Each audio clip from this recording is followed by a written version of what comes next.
It's a funny place to be, stuck in a seemingly mundane world with an inner knowing that the universe is so much more than our mortal minds can comprehend. Yet we all have the capacity to know peace and our oneness with the wholeness of life. And through these interviews, discussions, and reflections, it is my intention to share this possibility. I'm Ryan Kurczak, and this is the Kriya Yoga Podcast. So we are on our, fourth section of this stay-at-home retreat, this Kriya Yoga meditation online stay-at-home retreat. And we've had an introduction to Kriya Yoga philosophy, the general idea of Kriya Yoga philosophy. We have also explored briefly an introduction to the Bhagavad Gita, and an introduction to the principles within the Yoga Sutras, which are of paramount importance in practicing yoga. And this evening, this is going to be a little bit shorter session, but our goal is to talk about what I consider to be the crown jewel of this whole practice. And it's this work of contemplation which allows us to have all of our spiritual questions answered. And that's why I consider it to be the crown jewel of the practice. Because many people come to this work with many questions. They want to know what God is, what their true self is, what their higher self is. They want to know what is it like to experience peace? What is it like to go beyond the mind? What is it like to finally have a sense of faith or a sense of trust in life or a sense of trust in this whole experience? The kinds of questions that people have are really endless. And I don't think, personally, individuals necessarily spend enough time really trying to figure out what their most important questions are. Because if you know what your questions are, then after you learn to meditate well, after you have learned to live a yogic lifestyle which supports your ability to be calm and peaceful and reflective inside, and you've got that foundation, you've got that stability, now your practice really comes alive. Because you can interact with the rest of you, the wholeness of life, that which is beyond yet a part of the mind, body, personality experience. And your spiritual practice is then what I consider to be a living, breathing practice, because you're not just trying to escape pain anymore. You're not just trying to put yourself in a trance so you have a little bit of relief from the problems in the world. You are now acutely aware that you are part of a vast, infinite intelligence, and that this mind-body personality complex is just one little expression of it, one little vessel of this much broader, grander, unfathomable presence. And once you have that sense, well, now you can interact with all of that. Mr. Davis would always say that the intelligence, the knowledge, the processes of the universe were all within you or me or whoever. They're all within us, which means we can access it. But in order to do that, we have to be able to let go of attachment to our small sense of self. Because if you think that you can, for example, travel from Washington, D.C. to California without ever leaving Washington, D.C., well, that's a problem. Just like if you want to experience a greater state of awareness without ever leaving this small, confined mind-body personality sense, that's probably not going to work. So through the meditative process, you learn to let go of that which holds you back from having all of your spiritual questions answered. And then, every morning and every evening when you go into the process, you meditate well, things are calm, things are serene. And now you can ask, how is it that I'm really a part of this wholeness of life? This is just a question that I had asked previously. And you meditate on it for days, weeks, maybe even months at a time. But you have to be okay with that kind of work, because think about it. What is it? How can I experience? What is it like to know that I'm part of this wholeness of life? That's a lot. To think that it's going to happen just like that after one go is kind of like thinking that you're going to take one class in your PhD program and all of a sudden they're going to give you your diploma. So for me, what I found is that after doing meditation, if I can take my spiritual questions inward and treat it like I'm having a conversation with the rest of me, the greater part of myself, which is beyond this limited time-space continuum, and I can meditate on it and contemplate it and hold it within my awareness, then the answers and the responses to those questions I have come forth. I experience them. It's not like someone writes me a paragraph and hands it to me and I can read it. It's like a knowing. It's like you sit around and you wonder, what is it like what does a blueberry pie taste like if you've never had a blueberry pie? Well, what does a blueberry pie taste like? I've had blueberries, I've had pie, but I don't know what a blueberry pie tastes like. And you contemplate that. And it's as if within your meditation, a few days later, someone says, you know what, I was thinking about you the other day, and I thought I should make you a blueberry pie. And so then you get one. Now you know. That's often what it's like in this kind of contemplative process, where you contemplate something and you wonder about it. You're curious about it. It's not stressful. It's not like I have to know this or everything's going to go to hell. It's a curiosity. What would it be like to know these things? And then what you'll find is maybe in your meditation, the realization dawns. It's like just pops into your awareness. Oh, now you understand. Maybe you're visiting your parents and your dad's watching Star Trek, and you just happen to sit down right at the moment when one of the characters happens to say something that essentially answers your question. And I've had that happen to me multiple times. Many of you have heard me talk about this before, particularly with shows like Star Trek. It's like, okay, well, that's interesting. Or someone hands you a book. You might want to read this. Or you're having a conversation with someone, and then they just start talking about that which you want to know about, and it clarifies things for you.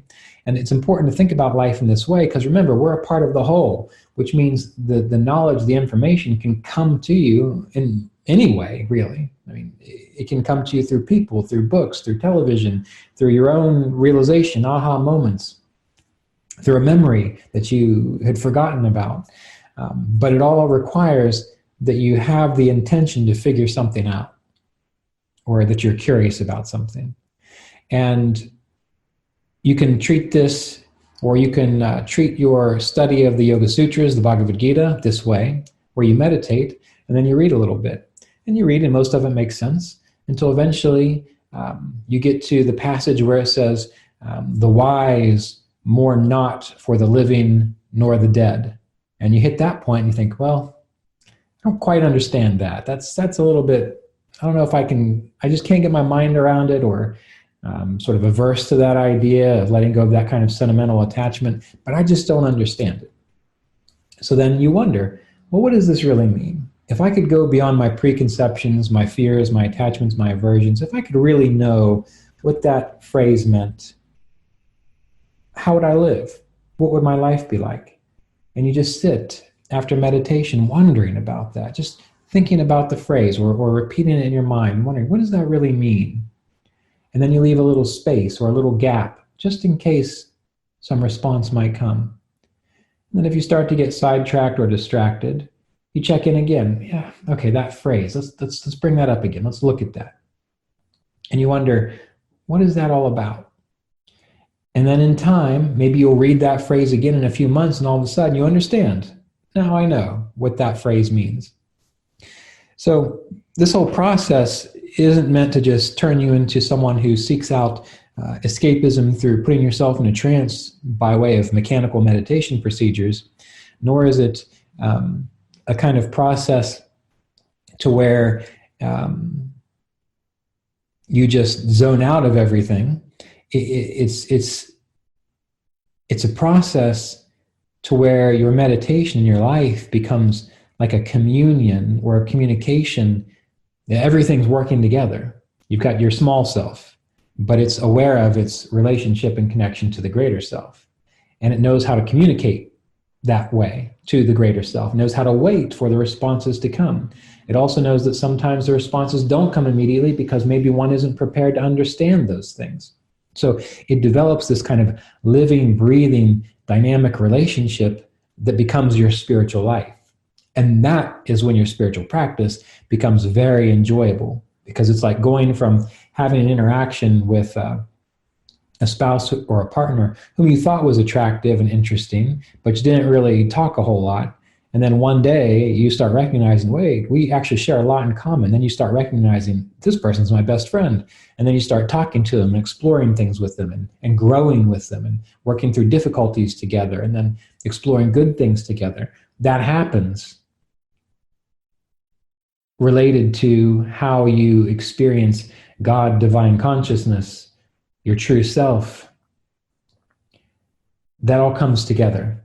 And before that usually happens, a person, it's typically required that they have a solid meditation process, that the very fundamental basics, as I'm going to repeat over and over, healthy lifestyle, good diet, good choice of friends and entertainment, regular schedule of rest and activity, consistent deep meditation. Once that is there, it's like you have created the variables to have a really wonderful garden. You've got the sunshine, you've got the rain, you've got the proper pH in the soil, you've got the right nutrients there. Now you're ready to really plant some seeds, some heirloom seeds, and to grow some wonderful fruits and vegetables for yourself, to nourish yourself and to nourish other people. So you have to do that groundwork first, and then it's very simple. And we're going to explore some of this in a practice session tonight. Then, after you meditate, you take some time to consider, what do you really want to know? Why are you meditating? What is your drive? What is the inspiration you have? And then if it arises, you want to know what it's like to be the true self, your true self, beyond thought, name, emotion, form, conditioning. You really want to know what that's like. Well, now after you meditate, you keep your breath steady. You can bring your awareness to your heart, or to your spiritual eye, or to your crown, whichever is most comfortable for you. It doesn't matter as long as you hold it there for a duration, meaning for the entirety of the process. And then you ask, what is it like to know my true self beyond name, form, preference, attachment, aversion, personality? What am I? What is this true self that is the fundamental principle of everything? And you ask that question internally, and like you really mean it, just like I said it. I said it like I meant it. And then I wait. And then you wait. You contemplate. Okay. I know what I'm aiming for. I know what I'm curious about. And you allow yourself to exist in that space of silence after you've asked the question for as long as you can. And then when a distraction arises, or you start thinking about something else, or you're not centered anymore, okay, all right, let's get back on track here. What is this true self? What is this true self that is beyond my name and my form and my personality? What is that? I really want to know. You put it out there again. Hold your awareness in your heart or one of these other centers. And you wait. And the waiting is the most important part, because the waiting is the way that you have a healthy conversation with someone or something. Meaning, if you're talking to me and you're asking me a question, if you never stop talking, I'm never going to be able to answer your question. You understand? Or say that you ask me a question and I just pause for a moment to really think about how to answer. And that silence makes you uncomfortable. So rather than letting me just formulate the answer or to think about the response, you start talking again. So now I got to kind of, okay, well, what do you really want to know then? But if you ask me a question and I pause and I think about it because I really want to answer it in a way that you can understand that is helpful, it might take a little while for me to formulate that. Once I have it, then I tell you. So this is how this process works. It's you ask the question, and then the universal consciousness or the bigger part of you or that which is the infinite aspect of you, it might take a little while for it to cogitate on and put all the pieces together about how can this information be shared with you such that you really get it, like the aha moment, you understand.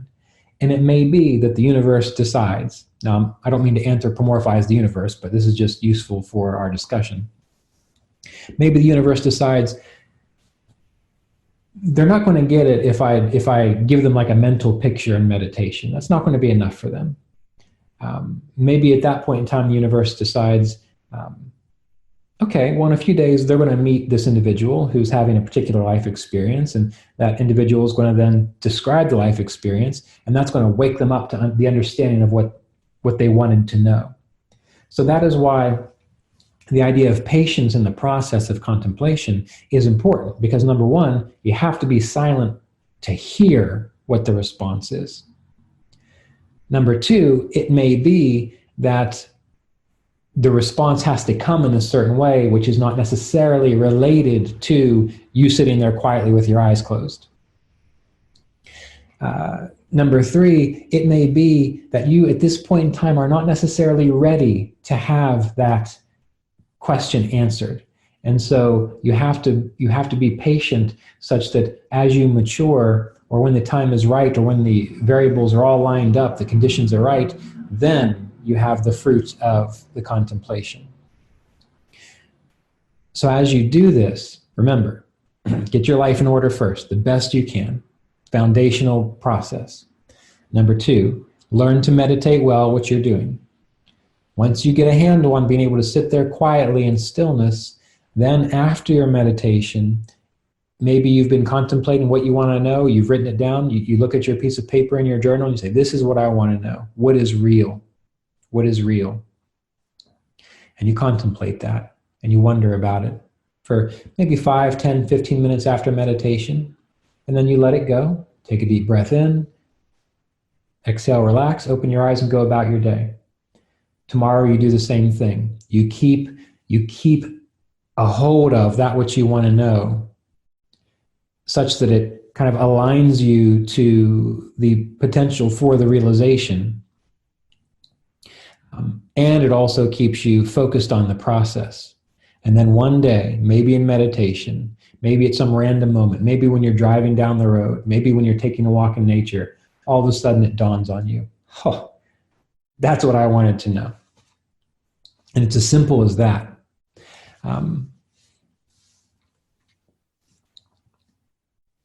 Practicing many of these preliminary lifestyle methods, talked about niyamas and niyamas of the Yoga Sutras, helps to save you from more difficult realizations. What do I mean by that? Well, let's think about possessiveness. Let's say you're overly possessive of someone in your family or a relationship or a thing, and you really want to know what is real and what is true. And right now, your state of consciousness believes that as long as you hold on to this person or this thing or this ideology or this experience, that everything will be well. But that's not really true, as we know, because it's one of those things that rises and falls.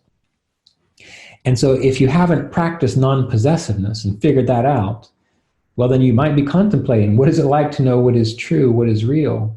And the experience that you might be given is a loss of the thing, which you thought defined you.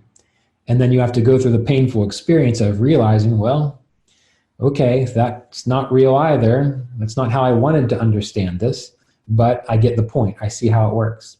So this is one of the reasons why things like harmlessness, non-possessiveness, truthfulness, purity, contentment, if you actively try to practice those now, it is less likely that as you contemplate the deeper meanings of life and spirituality and what is real and what is unreal, you are less likely from what I understand at this point in time, you are less likely to be forced into situations where you have to develop contentment, or you have to be harmless, or you have to surrender in God. You understand what I'm saying? So that is why practicing the preliminary yamas and niyamas in the yogic system is so important. Just like in the Yoga Sutras, that statement, pain which hasn't been experienced is to be avoided. Well, this is how you avoid that kind of future pain. Also, you may find that as you contemplate certain things, all kinds of life experiences can happen to you, because what that's doing is it's setting up the process that will lead you to the realization of what you were curious about. Now, let's take a moment. I want to practice here in about 8 minutes or so, but I want to make sure you understand what I'm trying to share with you. I do believe I have another video on contemplation at youtube.com/Kriya Yoga Online. So you can go to that YouTube channel. In the search box, type in contemplation, see what pops up. I definitely know that I spent a good bit of time talking about this in the book Kriya Yoga Vichara, because again, I consider this to be like the crown jewel of really enkindling, activating, making your spiritual practice a living, breathing thing. And it's in Kriya Yoga Vichara where I focus a lot on that. But for now, what I want to know is, what are your questions about how this works? How can I make this more clear for you so that you understand what I'm really trying to share here? If it all makes sense, wonderful, no big deal, we'll practice together. But if you're curious, you want to know, what's he talking about? Please type it in the chat box there, and I'll do my best to clarify it for you. It's not hard. It's actually pretty straightforward. It just takes a lot of consistency, practice, and trust. So what are your questions?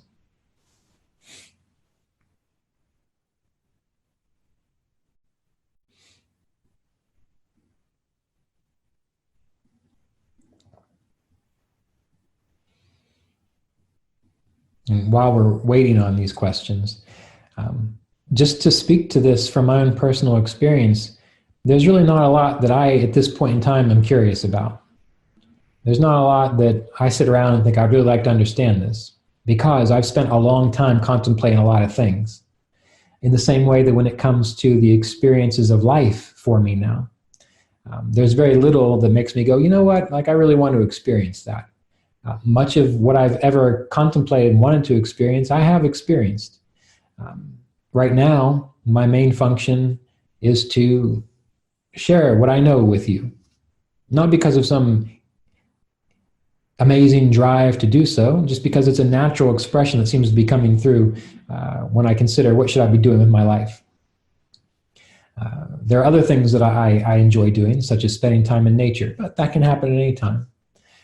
There are things I like learning in regards to music. That's interesting for me. But most of my spiritual questions, most of them, have been profoundly answered through this process, such that I don't worry about it anymore. My mind, when I was younger, overly engaged in thinking and philosophy and really trying to put it all together, pin it all down. Well, that doesn't happen anymore, because I learned how to do this. And that's what I want for you too, because once you have your spiritual questions answered, well, then you can live in the present moment as best you are able, being a unique expression of this individualized consciousness and fulfilling your role and your duty in this world. So that's why I find this to be so important, and I want to share it with you. Now let's see what questions we have here.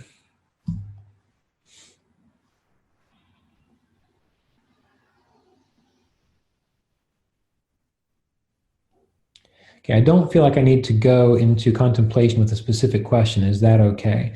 It's okay. You don't even have to do contemplation if you don't want to. So this is not something I'm saying you have to do. This is just a wonderful process that I personally have enjoyed and found very helpful. But if you want to know, if you want to have an experience, if you want to know what is it like to be completely thought-free and clear and whole and at one with everything, well, contemplate that. What is that like? with a sense of expectation, like you can actually experience it. Remember earlier, we were talking about the Yoga Sutras in the previous section, the idea of self-confidence, even belief and faith. You have to know that it can happen, and then you wait for it to bloom in your awareness.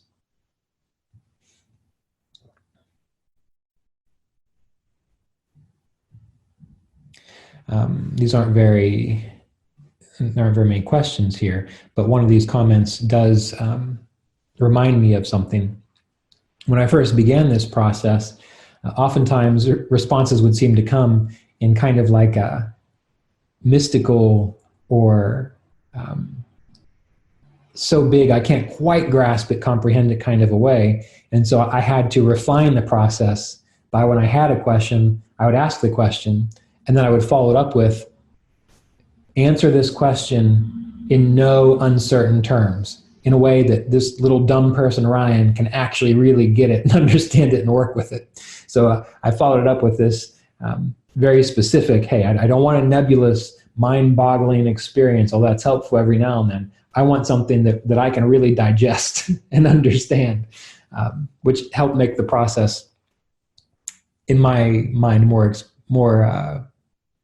just more digestible. That's probably the best word.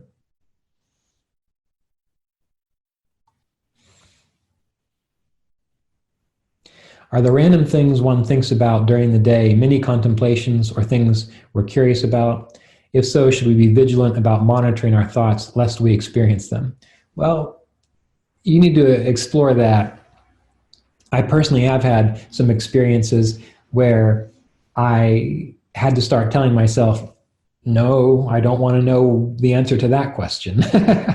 And this is kind of a painful, very simplistic experience, but I've had multiple things like this happen. One time I was at CSA, Center for Spiritual Awareness, on a retreat, right as I was kind of coming to this understanding of how this process works. And I think there still is either a Thai or a Chinese restaurant in Clayton, just down the road. And I went there for lunch one day. And for some reason, I walked in the bathroom. I don't know why I had this thought, but the thought was, man, what would it feel like if I got my fingernail caught on that door and it ripped itself off? I don't know why that popped into my mind. And I let it go, and I thought, well, that's weird. And then I used the bathroom, I washed my hands, and sure enough, for some reason, as I was doing something with the door, it caught my fingernail, and I was like, okay, this is a clear sign of you watch what you're thinking about. And there have been other situations where things would pop into my mind, and it would just come in, and I was not vigilant about it. And then next thing I know, within a day or two, that actually happened. That goes for good and for bad things. So yes, I do feel that when you purposefully practice contemplation, it's charged, meaning like you're really into it.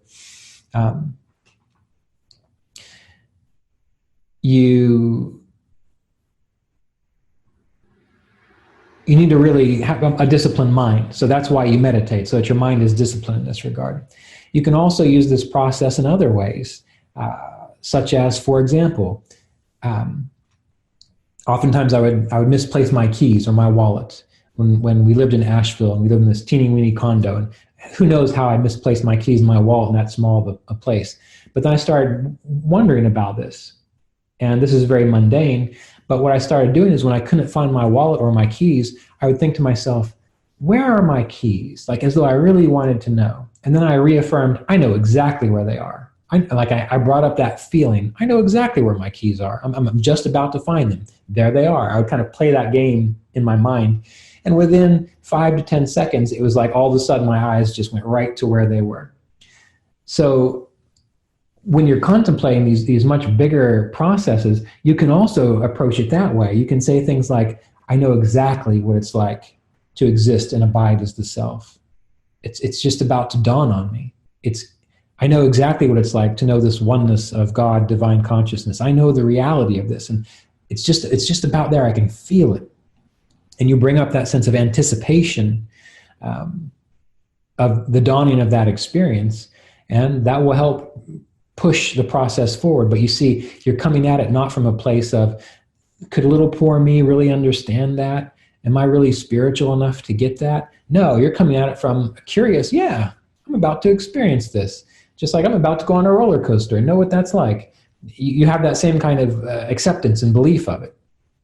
So it is an interesting process, and it can be very helpful. Usually, though, our contemplations throughout the day are just our mind processing things. Just like sometimes dreams at night, sometimes they mean something, but most of the time it's just like defragmenting your hard drive. When you're defragmenting your hard drive, you're not looking at every bit of information saying, what does that mean that it moved from here to there? It's just things getting organized. Sometimes that's what's happening.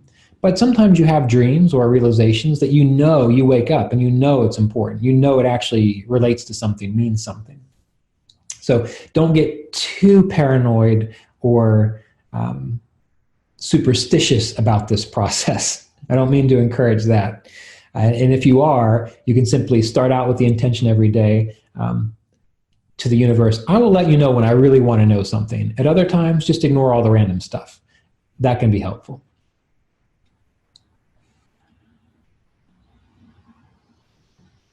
Okay, can we form a question in contemplation in the format you have suggested before for similar things, like, what would it feel like if I could experience trust of universal consciousness? So could we ask something like, what could it be like if I could understand what God is? Exactly, yeah, you approach it that way. What would it be like? And I've done this a lot. What would it be like if I had trust in life? What would it be like if I trusted my relationship with God, that no matter what happens, that I am following that path and expressing what needs to be expressed and experiencing what needs to be experienced? What would it be like if I had that trust no matter what happens? That's a good one. You really contemplate that, and then you can even define, I'm ready to feel that trust. And then you have to let it in, because if you keep going back to doubt, and if you keep going back to pushing those things away through overthinking, because remember, it's about the silence of waiting for the experience, it makes it harder. But what you are talking about, it seems to be from the book Kriya Yoga Vichara, how I have a list of how to ask these questions in contemplation.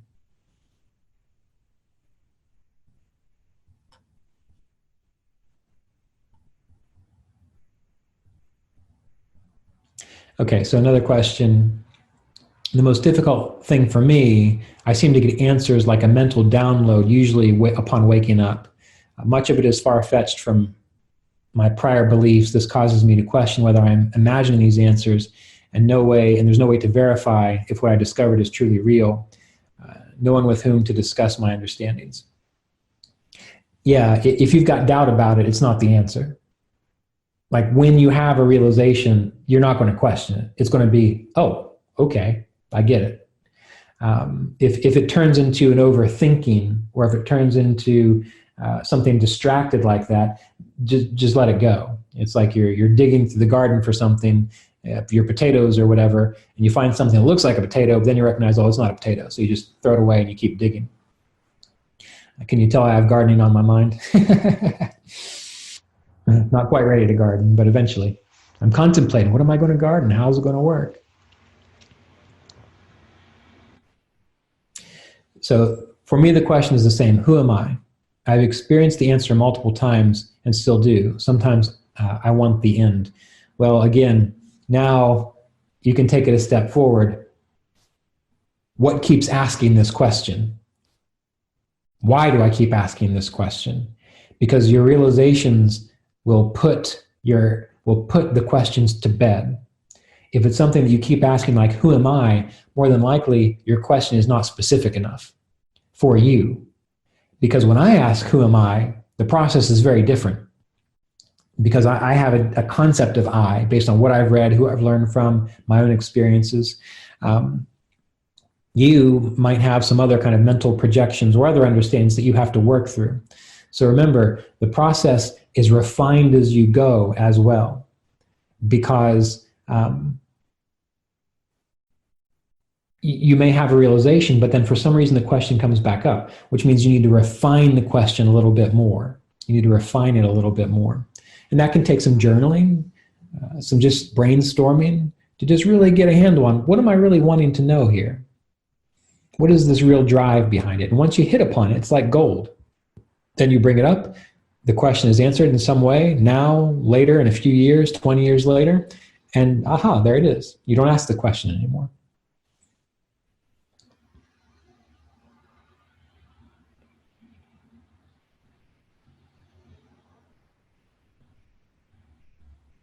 So did you contemplate the future event of injuring your finger, or did your thoughts create the process of injuring your finger? Well, that's always the interesting question, right? Because maybe something pops into your mind because it's about to happen anyway. We don't know. When we have experienced timelessness, then you will have the answer to that question. So maybe the question for you is, what is it like to be beyond time? That's a good one, by the way. What is it like to experience timelessness? And final question before we get to practicing together. I think it's a question.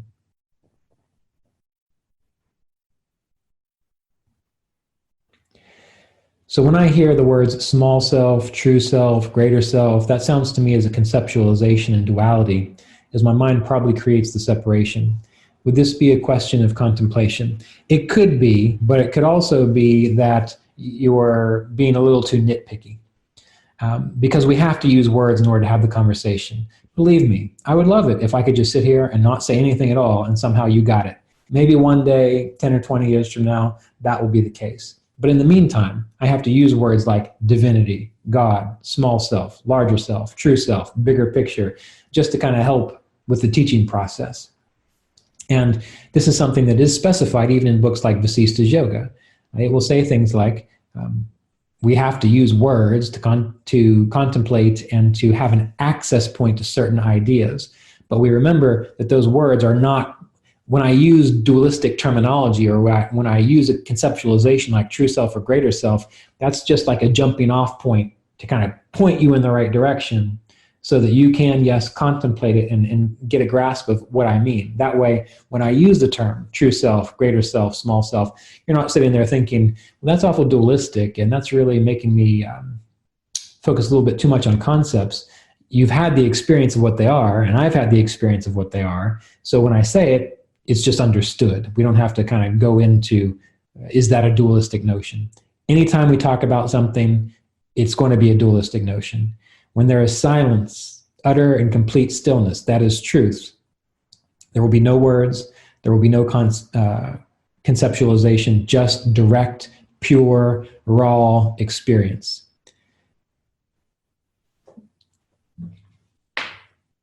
That's what will happen. So for you, maybe you can contemplate, what is it like to have pure, direct, raw experience of reality beyond words and concepts? What is it like? And then once you have the experience, you can contemplate, well, now what is it like to actually interact in a world where most people need these concepts in order to function?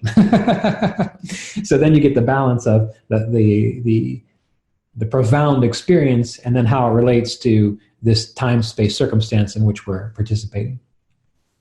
All right. Now let's go ahead and practice some contemplation together. And in order to do that, we're going to meditate just for a little bit, maybe about 10 minutes to become calm and clear. And what I'd like you to do for this meditation, nothing fancy, no particular techniques. What I'd like you to do is simply hold your attention on your breath. And it can be helpful if you take one hand and you put it on your belly and the other hand and you put it on your chest and you practice breathing deeply into the belly. So deeply without strain, you just simply focus on the breath with your eyes closed. You inhale, you feel your belly expand, then your chest expands a little. And you reverse the process like a wave. Inhale, feeling the breath move into the abdomen, the belly. Up into the chest, hold the breath just for an instant, not very long at all, then you let it all out. And so the focus of our meditation, the technique, is simple breath awareness. And we're going to do this for the next 10 minutes. So whatever comes into your mind, whatever you experience, whatever you feel, it just dissolves with each breath. And then you sink your awareness back into the breath.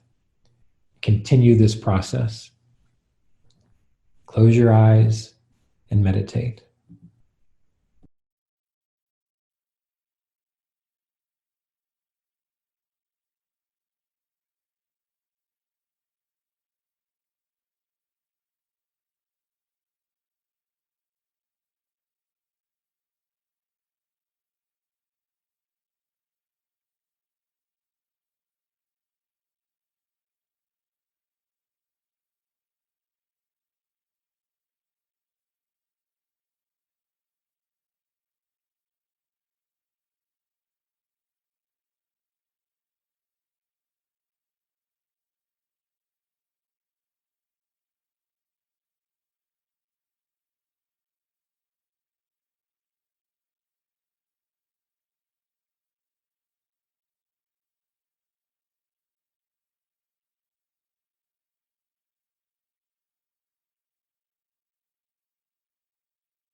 Now again, remember, sink your awareness as deeply into your breath as possible.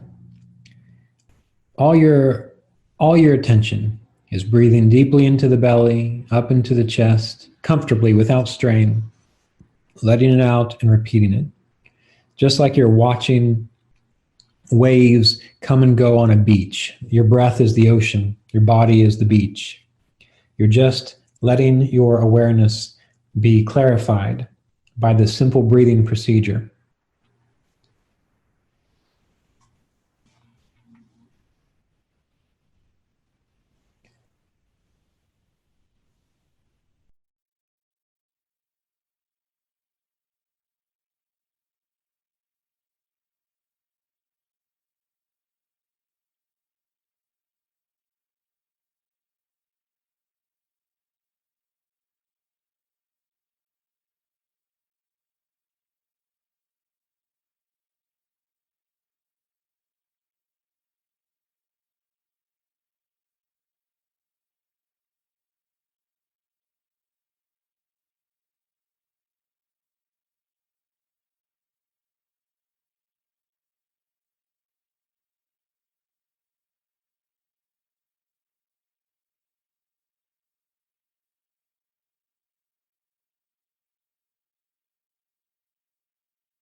Now, as you continue breathing in this way, bring your awareness to your heart.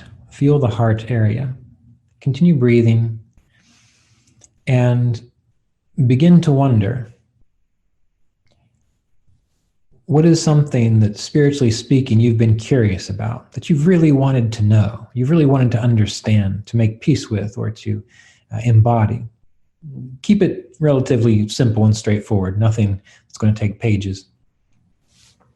And as you breathe, kind of work out in your mind that question. What is it I really want to know? And then when you're clear on what it is you want to know, or something you've read, or something you've contemplated through this retreat process, When you're clear on that, um, then decisively, with curiosity, ask about it. Feel as though you are in communication with something of such profound and vast intelligence that it's incomprehensible to you, yet it does have the capacity to respond. So ask your question, hold it within your heart with curiosity, not with fear, not with anxiety, but with wonder, with awe even. What would it be like to know this?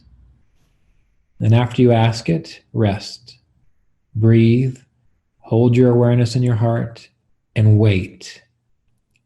And just simply wait and curiously observe.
And again, if distractions or you've kind of lost your center or your curiosity, it's all right. Focus on the breathing, hold your awareness in your heart, and then reaffirm the question. Okay, no, what I really wanted to know was this, and then restate what it is you're curious about, what it is you would really love to experience or understand from a spiritual perspective. Put it out there with curiosity, with enthusiasm. Let the breath be the anchor. Hold your attention in your heart. Be as silent as possible and wait.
Now, if you haven't already, lift your awareness up to the spiritual eye center. If you're already holding your attention there, that's fine. But lift your awareness up to your spiritual eye center. And again, breathe and contemplate. What would it be like if I knew this fully, not just in my heart, but in my mind? If I truly understood the answer to this question? And then restate your question. Let the breath be the anchor. Hold your awareness at the spiritual eye center and wait. Observe. Be curious.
Now let go of the contemplation of the curiosity.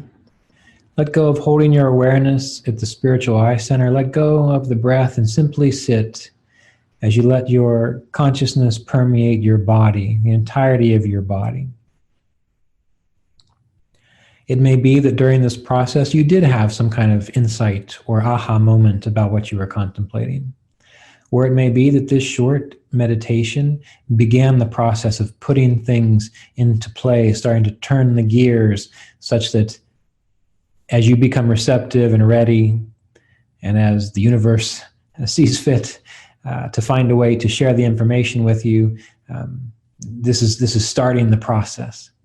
So let it go. Just completely let it go. And then if you want to pick it back up tomorrow after your next meditation, do so. Again, spend about 10 to 20 minutes and then let it go. The key is to plant the seed, let it go. Don't keep digging it back up, because just like when you plant a garden, you can't plant the seeds and keep digging them up to see if they're working. You just got to plant it, which is what we've just done.